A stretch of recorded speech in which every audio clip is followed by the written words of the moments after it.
Our next presentation is a keynote from Helen Hester. Helen's work has been influential on the intellectual foundation and ambition of the terraforming program, particularly in context of how xenofeminism, a project in which she's obviously been intimately involved, allows for the rehabilitation and valorization of artificiality. Instead of the more conventional foregrounding of nature and the natural as a kind of stable ethical position or preposition, the natural instead becomes something to be made, remade, according to positions that it itself cannot directly identify or name in advance. This is, as we see it, not the same thing as a technical intervention, but is perhaps inclusive of it. The technical can be inside the artificial, while the artificial can be inside the technical. And as it turns out, this makes all the difference. The second, now foundational idea of Helen's for our discussion is Anthro Performing. If the terraforming is the artificial construction of an environment, a niche, an ecology, then Anthro Performing is the artificial configuration of the organism, either by the environment, but more specifically, indeed, by the organism itself. If we recognize that that organism is always the result, at the level of its anatomy, physiology, as the result of the evolutionary pressures upon it, then the artificiality of that result is always available to some reconsideration. And so that technicality works in several directions at once. The species works on the planet works on the species, the planet works on the planet, indeed, and the species works on the species in turn. The conclusion here is that not only do we have some technical agency over the Earth, but the Earth has a technical agency over us. What should be clear here is a critique of humanism that goes straight to the anatomical stability of the species itself. It is, I think, resonant in many ways with Rachel Hill's work, which we saw yesterday, in terms of this back and forth between the organism and its craft, and the mutual creatureliness that involves both of them. So Helen Hester is Associate Professor of Media and Communications at the University of West London. As mentioned, her book, Xenofeminism, Polity, published in 2018, has been a key text for us. Just currently in preparation of another book with another terraforming faculty, Nick Cernchek, who is also her partner. And with that, my pleasure to introduce Helen Hester. Hi, I'm Helen Hester. I'm Associate Professor of Media and Communication at the University of West London. And I'm best known for my work around xenofeminism and with the working group Laboria Cubonics. So the current research programme at Strelka, to which I was fortunate enough to contribute back in February, is assembled around Benjamin Bratton's work, The Terraforming, a text which serves as the programme's opening brief. As Bratton notes, the term terraforming usually refers to transforming the ecosystems of other planets or moons to make them capable of supporting Earth-like life. But the looming ecological consequences of what is called the Anthropocene suggest that in the decades to come, we will need to terraform Earth if it is to remain a viable host for its own life. My contribution to the programme sought to approach the idea of terraforming from another perspective. Rather than adapting environments to accommodate human needs, I explored the idea of adapting the species to fit its environments. I called this idea, in conversation with Bratton's work, Anthro Performing. This term, bringing together as it does the ideas of anthropos and formation, lends itself to at least two possible interpretations. The first is that of an environment that bears the imprint of the human, a space that we have shaped to some extent in our image, or rather made responsive to our species' needs. There are clear connections here with both terraforming in its typical sense and the concept of the Anthropocene, the idea that humans have had such a profound effect on the Earth's atmosphere and ecosystems that as of the end of the 20th century, we've induced a new epoch, a mark of the species upon the geological record. The second sense refers less to the shaping effects, be they deliberate or catastrophically accidental, of human influences on the environment, and more to the potential adaptivity of humans to their environments. That is, to the capacity of humanity to shape and reshape itself. It is this second sense that I concentrated on whilst at Strelka. In this version of Anthro Performing, both the collective and the individual body can be understood as an open-ended project, as well as a kind of territorial building material. In this short lecture, I want to argue that both terraforming and anthroperforming can be thought of as practices involving a Promethean commitment to re-engineering the given and to leveraging particular kinds of material plasticity in the name of a more emancipatory future. So as I've said in discussion with Benjamin, what we're dealing with these ideas of terraforming and anthroperforming is a sort of a different, if complementary, set of emphases rather than anything else.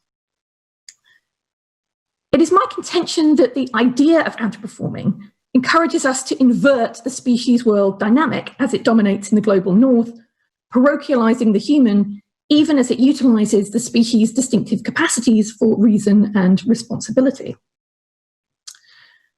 So given that I only have 20 minutes or so now, as opposed to the hours and hours and hours that I had whilst in Strelka, I'm not going to have time to explore the nuances of all of this here, or to cover the full breadth of the material that I was able to explore with the participants whilst I was in Moscow. What I want to do instead is to begin from the same starting point. That is the familiar, perhaps even a bit careworn figure of the cyborg, and then at least gesture towards some of the ideas that we subsequently considered together.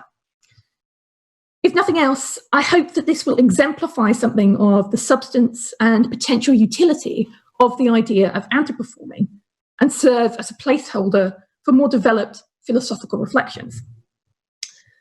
I also think that the discursive beginnings of the cybernetic organism are pretty interesting, and I hope that you'll enjoy returning to them.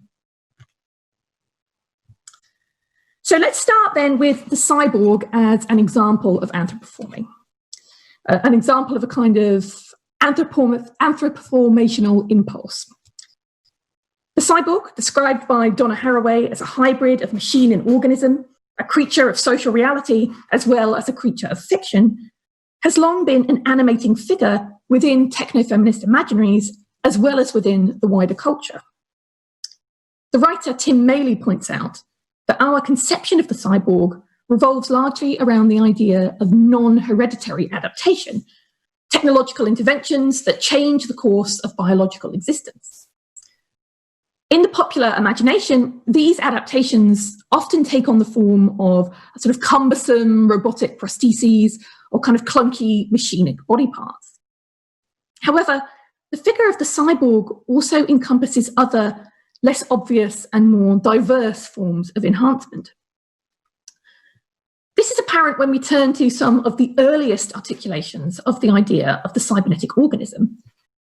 Despite Haraway's famous claim that the cyborg has no origin story, we must nevertheless admit that it does have a history. The cyborg emerged in the era of the space race. The word was coined in 1960, just 2 years after the formation of NASA. and is inexorably intertwined with another significant figure of mid-century cultural fantasy, and that is the astronaut. Indeed, the astronaut is perhaps the quintessential 20th century cyborg, despite the fact that the boundaries between human and machine are seen to be somewhat more clearly drawn in this case. The prostheses involved in space travel remain largely external. There is typically a man within the spaceship and the spacesuit who is seen as clearly delineated from the technologies he uses and upon which he depends. There was great interest in meeting the technical challenges of both short and long-term survival in extraterrestrial environments during this period. As Maley notes, one possible way to respond to such challenges is to think prosthetically or architecturally. Using the latest construction techniques, you can build a little bubble of Earth and plunk it down on any old alien world. We can send people off to these environments, and so long as the walls don't burst and the air doesn't run out, they've got all the comforts of home. Of course, there's a profound degree of vulnerability at play here, just as there is when humans venture into inhospitable terrestrial environments, the ocean floors, extremes of heat or cold, and so on. The individual is entirely dependent upon their technologies for basic minute-to-minute survival. This vulnerability tends to be obscured in a lot of mainstream 20th century cultural discourse around astronautics, to the point where the image of the man in space has become perversely totemic of an ultimate self untied at last from all dependency. The people who popularized the idea of the cyborg, however, were very aware of the exposure of the human in space. In an essay from 1960, widely viewed as the formative text of cyborg studies, Manfred E. Kleins and Nathan S. Klein write that artificial atmospheres encapsulated in some sort of enclosure constitute only temporizing, and dangerous temporizing at that, since we place ourselves in the same position as a fish, taking a small quantity of water along with him to live on land. The bubble all too easily bursts. Relying on the artificial creation and importation of friendly environmental conditions in this way precludes, quote, long periods of travel away from a space womb. So here, Klein, and Haraway all seem to be touching on the same kind of territory when it comes to cultural imaginaries of the body in space. Territory that Haraway would go on to explore in terms of the problematic pro-life gender politics of the representation of the fetus as a seemingly individual spaceman floating independently in utero. So the slide here is Leonard Nilsson's famous image of life before birth, which made the front cover of Life magazine in 1965. The material conditions required for existence are obfuscated by a fantasy of the proto-human, this kind of solitary biological being overcoming obstacles and progressing unencumbered by entanglements with other actors. So we might ask ourselves, where is the gestational parent in this image? And that's the question that Haraway famously asked. So compare this to the illustration of cosmonaut Alexei Leonov on his very first spacewalk from the same year, a spacewalk that, contrary to this kind of image of mastery and control, this sort of free-floating human, almost ended in disaster. Whereas Haraway is more invested in acknowledging the chains of dependency, which makes this kind of cultural fantasy untenable, however, Kleins and Klein acknowledge dependency primarily as a first step in overcoming it. Their work explored different approaches to counteracting bodily vulnerability in finding better answers to what they call the body-environment problem. Rather than creating an environmental bubble to encapsulate and temporarily support the body, they suggested, one could fit the body of the astronaut to his extraterrestrial environment. As they put it in their 1961 paper, Drugs, Space and Cybernetics, Evolution to Cyborgs, if man attempts a partial adaptation to the conditions of space, instead of being insistent that he carry his entire environment with him, a number of new possibilities appear. Later, it is proposed that man should use his creative intelligence to adapt himself to the space conditions he seeks, rather than take as much of Earth environment with him as possible. This is to be achieved through the cyborg, an extension of organic homeostatic controls by means of cybernetic techniques. So, whilst breathing is an excellent system for metabolism in an atmosphere with adequate oxygen supply and low carbon dioxide content, on other planets, atmospheric conditions are all wrong for this purpose. In this situation, one should not resort to terraforming or the creation of protective architectural complexes. Ideally, an artificial organ should be provided to replace the lung, making breathing unnecessary. So here we see the idea of non-hereditary adaptation at play. In the past, evolution brought about the altering of bodily functions to suit different environments, they declare. Starting as of now, it will be possible to achieve this to some degree without alteration of heredity by suitable biochemical, physiological, and electronic modification of man's existing modus vivendi. The authors propose a wide range of modifications to adapt the individual human to the rigors of space travel, from artificially induced hibernation to reduce the weight of food required for the journey, to simpler regimens of sensory stimulation and variance to facilitate good mental health in the face of the monotony of space. Appropriately enough, for the 1960s, many of the suggested interventions in embodiment were imagined as being fueled by experimental drugs. They toy with the idea of using an anesthetizing substance of the cocaine series to assist with the sensory disorientation caused by weightlessness, for example, and call for the use of psychic energizers, such as amphetamines, to enhance wakefulness and efficiency on long, unstimulating spaceflights. Here, the astronaut comes into contact with its differently gendered cultural double, another iconic figure of the 60s, the suburban housewife. She too was found to be struggling to manage the effects of sensory invariance, cloistered away indefinitely in the single-family home, operating all kinds of new technologies in conditions of relative isolation. The approach of cutting-edge biomedical professionals was quite similar here. Drugs protocols to recalibrate the embodied subject, a pioneer on starship Suburbia, to better fit her environment. Namely, they recommended the use of sedatives to induce sleep and of stimulants, especially benzodrine sulfate, to gain energy. As Paul Preciado notes, the idea was to produce within the housewife's sensorial system the intensity and variety of the lived experience of an actual, active, and well-rounded social life, without actually changing her material conditions in the slightest.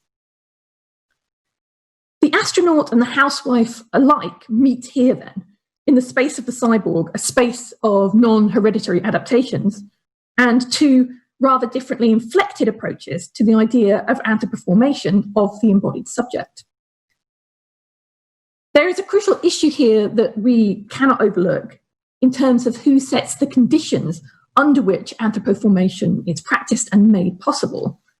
Whose lives are being adjusted to which social conditions, in whose interests and at whose insistence? Ambitions surrounding collective agency and species-wide transformation and re-engineering come up against the absolute necessity of positive freedom and bodily autonomy at this point, leaving us with a fair bit to consider in terms of the dynamic between the collective and the individual.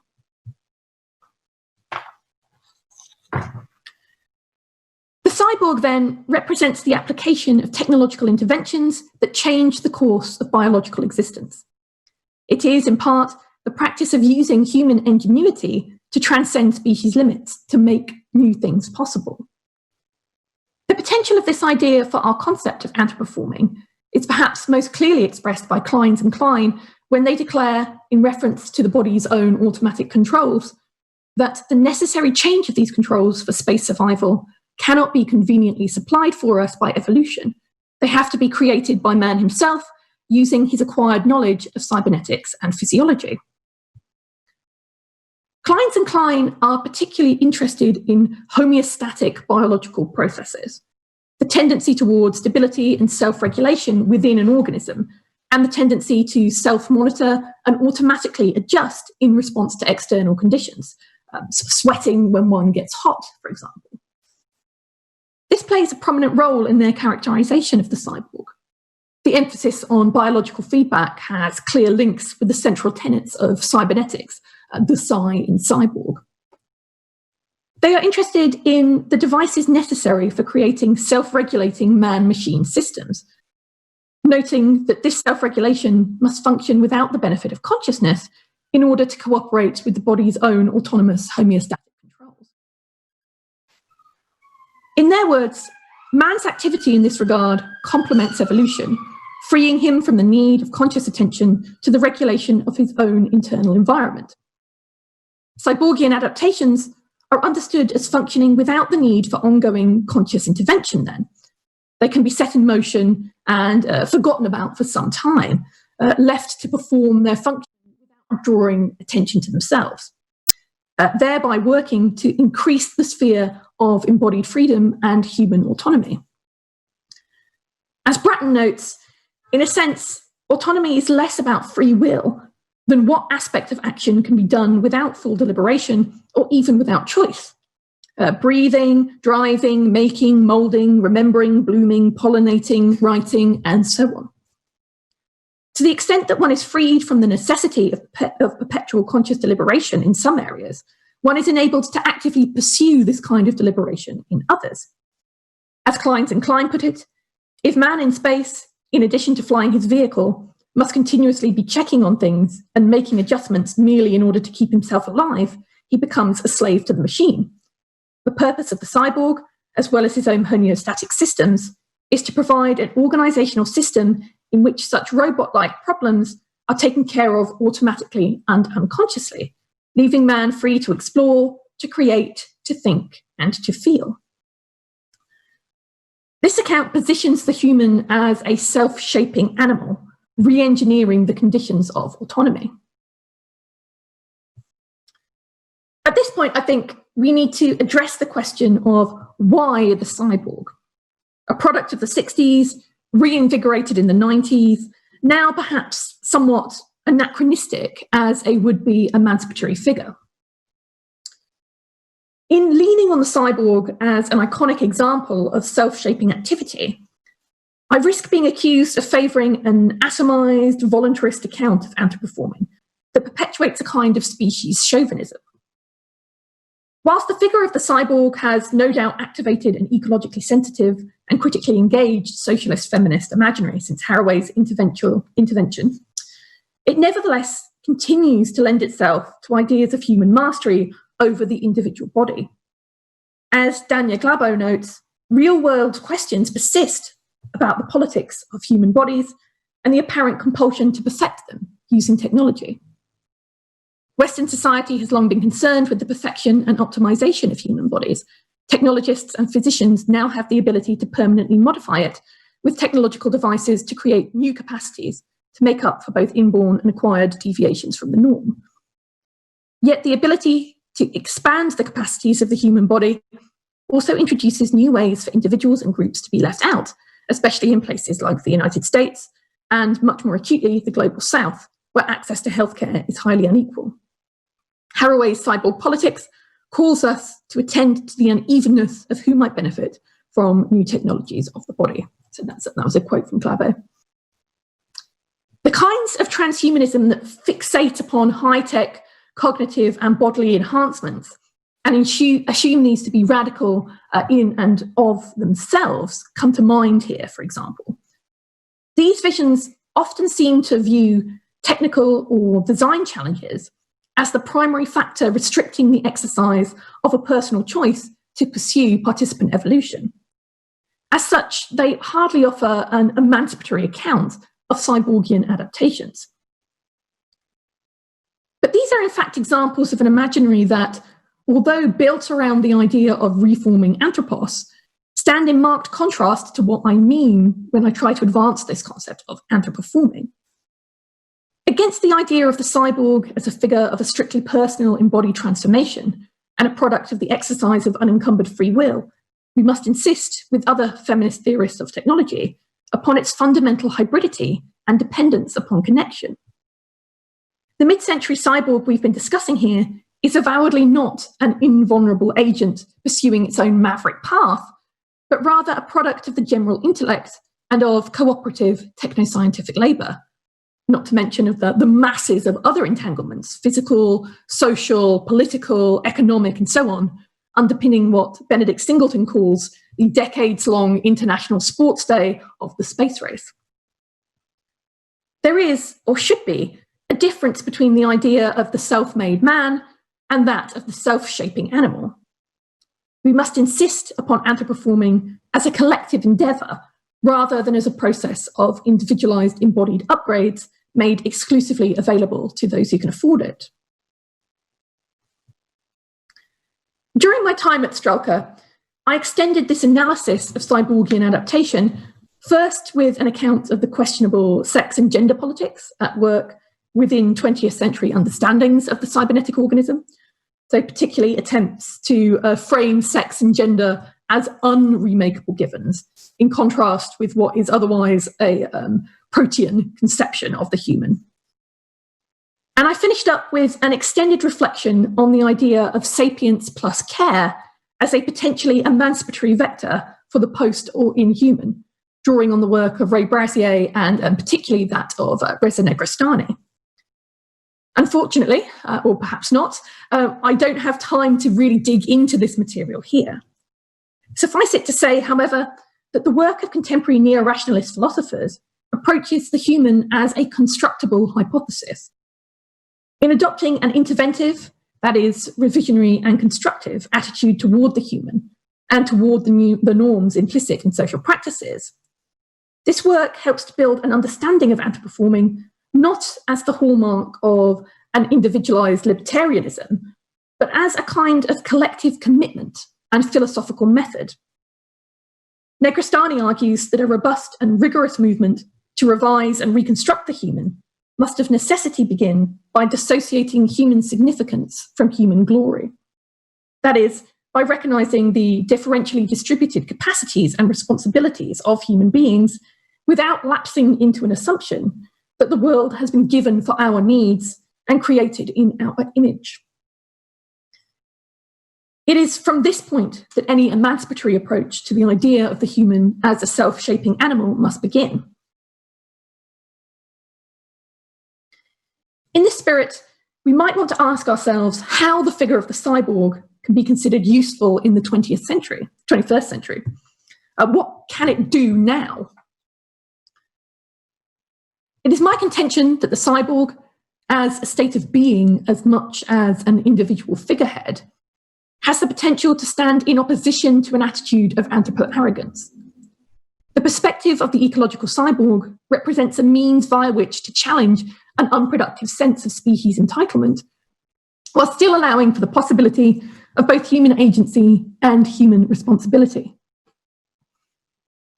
Might the focus on adjusting our species to better fit its environment, rather than adjusting environments to better fit our species, offer a helpful lens and encourage less xeno-exclusionary ways of thinking?